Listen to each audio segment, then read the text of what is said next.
Assalamualaikum warahmatullahi wabarakatuh, and hi, my name is Nur Athirah Syazana Binti Othman from MT4. Today I want to present my alternative solution to the same problem as my group.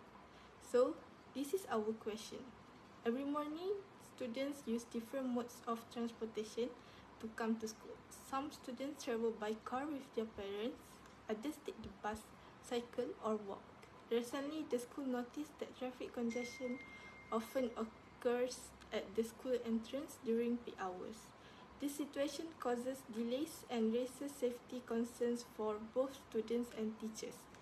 Based on the collected data of 34 students in the class, determine the most commonly used mode of transportation to school, calculate the percentage for each transportation method, represent the data using a suitable visual form such as a bar graph or pie chart, and suggest one possible solution to help reduce traffic congestion during school hours.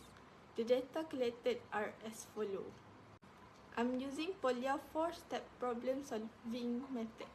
So the first step is to understand the problem. After reading the question, we know that traffic congestion happens during peak hours that may lead to safety issues to students. Therefore, a survey was conducted involving 34 students to identify what type of transportation they use. So, from the survey, we collected this data, which is 18 students come to school by car, followed by bus, which is 8 students, bicycle 6 students, and walk to school 2 students. Next, the goal of this task is to identify the most used transportation mode, analyze the pattern, and suggest a suitable solution to reduce congestion. The second step is to devise a plan. First, calculate the percentage for each method of transportation using this formula. Second, represent the data using a suitable visual form. And third, suggest possible solution. Next, I will carry out the plan by calculating the percentage for each transportation method. We have a total of 34 students in this class. To find the percentage, I use this formula. Number of students for each mode divided by total students times hundreds. Let's calculate.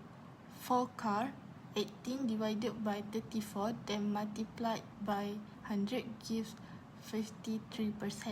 For bus, 8 divided by 34 multiplied by 100 gives 24%. For bicycle, 6 divided by 34 multiplied by 100 gives 18%. For walking, 2 divided by 34 multiplied by 100 gives 6%. These calculations show the exact percentage of students using each mode of transportation. With this percentage, I can now represent the data visually using a bar graph. So let's move on to the next slide. So here is the graph. This bar graph represents the percentage of students using different modes of transportation to school.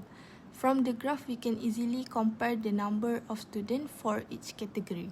We can clearly see that car usage is the highest, followed by bus, bicycle, and lastly walking. This helps us identify the pattern from the highest to the lowest. I choose a bar graph because it is the most suitable visual form of representation for this type of data. The data involves separate categories of transportation, so a bar graph makes the differences between each category very obvious. Viewers can quickly recognize which option is mostly used and which one is rarely chosen. It also improves clarity and helps us to interpret the data accurately without confusion. By using this bar graph, we can clearly understand that many students depend on cars. That explains why traffic congestion happens during the peak hour, especially at the school entrance. Based on the pattern, I would like to propose several solutions to reduce the traffic congestion. So, let's go to the next slide. Now, we need to suggest the solution to reduce the jam. Based on the pattern that most students come by car, we need actions that focus on reducing the number of cars entering school. Here are some suggestions. First, the school can encourage more students to use the school bus. One bus can replace many cars, especially for students who live far away. This will reduce traffic congestion quickly because fewer vehicles will enter the school area at the same time. It is also safer because students arrive together under supervision. Second, the school can introduce a carpooling system. Students who live in the same neighborhood can come together in one car instead of using many cars. This method saves fuel, reduces pollution, and helps the school environment become more sustainable. So the last point is, the school should improve facilities for walking and cycling. For example, safe zebra crossing, bicycle lanes, and parking areas for bikes. Better facilities will encourage more students to choose healthier transportation like cycling or walking.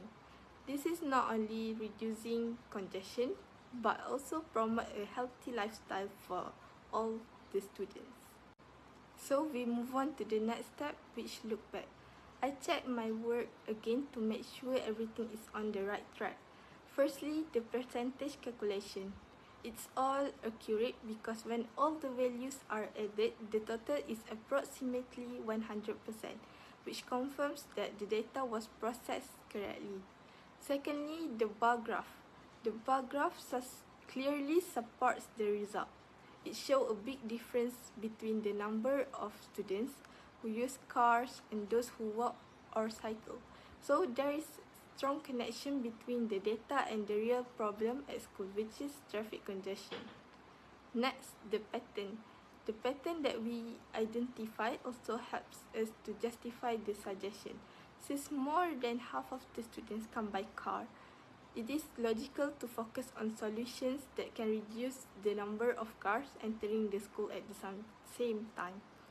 So, that's all from me. Thank you.